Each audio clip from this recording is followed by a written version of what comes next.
The world of Snarf. Hey everyone, it's time for a portfolio update. The year is coming to a close. It is December 31st, New Year's Eve. We are about to head into 2019, so I figured I would give one last portfolio update showing how we ended for the year and all of that fun stuff. So let's go ahead and take a look. We'll start with Acorns. So good evening, Spence. So let's dig in. Spend, still have not received my spend card. Found money, still at 1321. And invest in your future. Let's go here to my core account. So you can see we're kind of above $1,000 now steadily. So I was struggling there when the market was really tanking to really stay above the 1,000 milestone that I wanted to be at. But now we've sort of stayed there. We've sort of solidified our spot. So let's just take a look at performance and see how. Let's just take a look at the year. Come on. All right, so you can see where I started using Acorns again about September-ish, maybe October, when I started pumping money in, and you can sort of see the trend there. If you look, this dip right here, that's where we fell really hard throughout November and December. But you can see where it corrected itself there towards the very end, and we started to see a little bit of a correction. So let's just go to the last month. Yeah, and then that dip right there. That was a pretty significant dip. Pretty much everyone that was in the aggressive Acorns portfolio felt that one. But we did recover pretty nicely and ended the year pretty well. Today itself was a pretty good day. I was up about $6 on this account, so 0.6%. So that's good.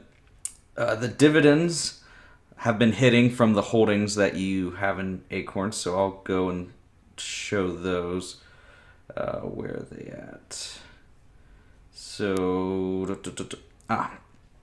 so I have some dividends that have already hit. So on the 18th, we had dividend from real estate stocks. The ticker on that is VNQ, $1.19 there. Large company stocks, VOO, 214 hit there. And then here are 3 pending dividends. I guess I'll have to wait till they fall in so I can see what they're coming from. But that's 5 different dividend holdings. And if we look at the different holdings that Acorns actually has for us, I believe it's 5 different. Yeah, 1, 2, 3, 4, 5. So they all pay dividends, and you could just sort of see which ones were falling in. So that's where we ended up at the end of the year. Total account value, and we're still down. It is what it is. I'm in it for the long run. Dividends are going to chew away at this, so I'm not too worried. Referrals, found money. When I use spend, I'll start getting money back on that. So I don't even take that into consideration, really. Let's go to M1. So my Dividend Digest portfolio. So I've made quite a few changes to this. I've sort of changed my strategy on how I want to utilize this account. We're looking at all time. Maybe if I just go to the year. Looks like I started back August 23rd. I funded it with about $250.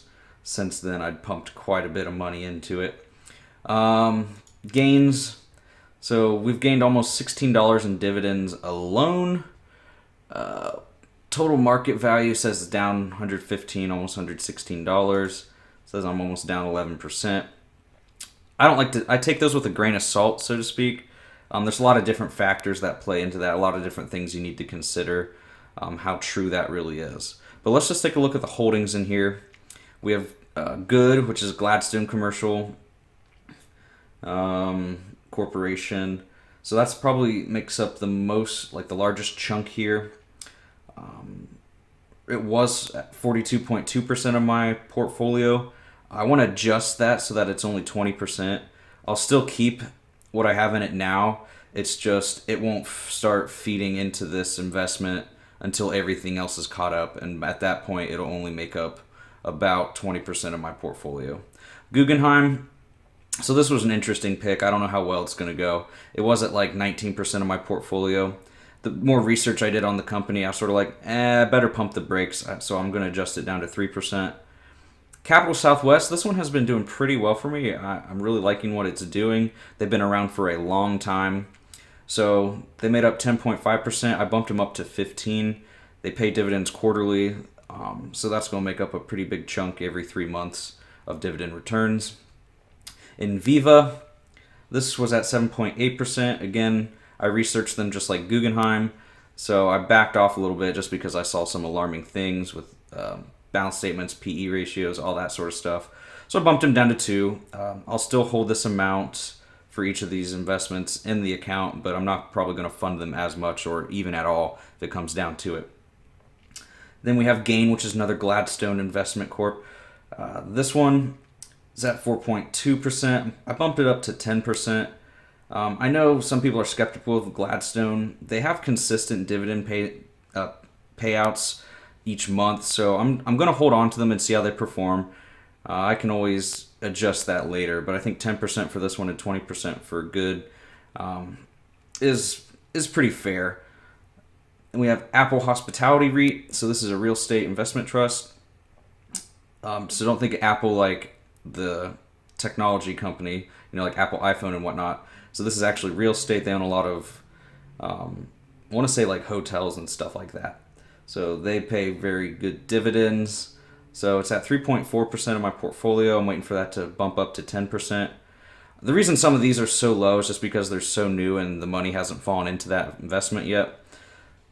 And then here are some like stocks, not necessarily like trusts or investment corps that I picked up. AT&T has always been a dividend aristocrat, one of the king dividend payers. It's over 7% dividend yield, and it's a stock that's done fairly well for many years, and the dividend just continues to grow. So I threw some of that in my portfolio.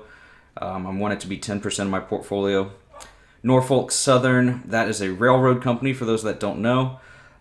It has decent dividend payouts, it's over 2%, which might not seem like much, but I'm going to see how it performs. I kind of like the railroad industry. I've always been interested with it, so why not invest in a company that's in that industry? Procter & Gamble, we all know P&G. They do a lot of stuff. Tide, Gain, Bounce, Draft, all those kind of products. So we all know P&G. They have really good dividend payouts too. Again, that's another 10%. And then Coca-Cola, so another staple company that we all know, they have really good dividends as well. So these 4 new stocks that I added, I want them all to be 10%. And I'm just going to sort of see how they all fare together and how well they do, who performs better, who has the best dividend returns, who's the safest, different things like that. So I'm just sort of analyzing it as it goes. Let's just kind of look at the month, how I did for the month. Let's see, that's not really good representation. Maybe last week. Yeah, so last week was a pretty good week. A lot of stuff went up in value. Gladstone started recovering. Guggenheim recovered. Capital Southwest, I wouldn't call it a recovery. It just performed really well. It never really tanked. So last week looked great for my portfolio. Today, no huge losses here. I want to say we were down like $2, but you can see some of the new stocks I picked up, they performed well. So that's the direction Dividend Digest portfolio is heading. And then last but not least, let's dig into Fidelity Go. So we've been pumping in $75 every month, the first of every month. So that means I should have, the market's closed tomorrow for New Year's Day. So I should have $75 falling in on the 2nd, so Wednesday. But if we take a look, I'll make sure my little head bubble here isn't covering up anything. Anywhere you see one of these circly dots, is where a trade was made or of some sort of activity. So here, trade was made November 15th. Trade was made December 4th. December 18th looks like account was rebalanced. So that's the cool thing about these robo-investors. If they notice something wonky's going on with the market, maybe they want your risk tolerance to change or anything like that, anything that changes and they think they need to adjust the portfolio, they'll go ahead and do that for you automatically in your interest. meaning they'll never do anything to hurt you. It's always trying to help align your portfolio with your goals. But if we scroll all the way over here, so this is based on what our initial investment into the account is. So it says we're down $214.23 from where we should be baseline with what money we've put in here. Again, that doesn't scare me. I've had the account since October 30th. So I really haven't given it that much time to really grow and have dividends fall in and sort of make up all that money. Plus, it's been a really rough past month or so, so I'm not worried. Only down $214 on a $7,500 investment. That's not too bad. That's pretty small percentage right there. So that'll recover pretty well. So that is it. That's the wrap up, the end of the year wrap up on this New Year's Eve. So a lot of different stuff going on. So let's just recap. Acorns finally above 1,000. Dividends are hitting. M1 Finance Dividend Digest, I've made some adjustments to that. Now I just have to wait for the dividends to pay out. And Fidelity Go, not much has actually changed with that account. So we'll see where that goes in the future. I'm just hoping a lot of big dividends start to fall in or bonds start paying for themselves. But other than that, guys, I don't have anything else for today's video.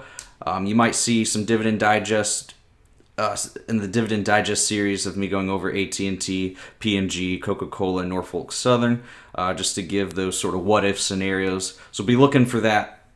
But you guys have a safe and happy New Year's. Don't do anything crazy. If you're out hanging with friends, be smart. Get a DD if you're out partying, drinking, all that fun stuff. That way I can see you guys in my future videos. Catch you later.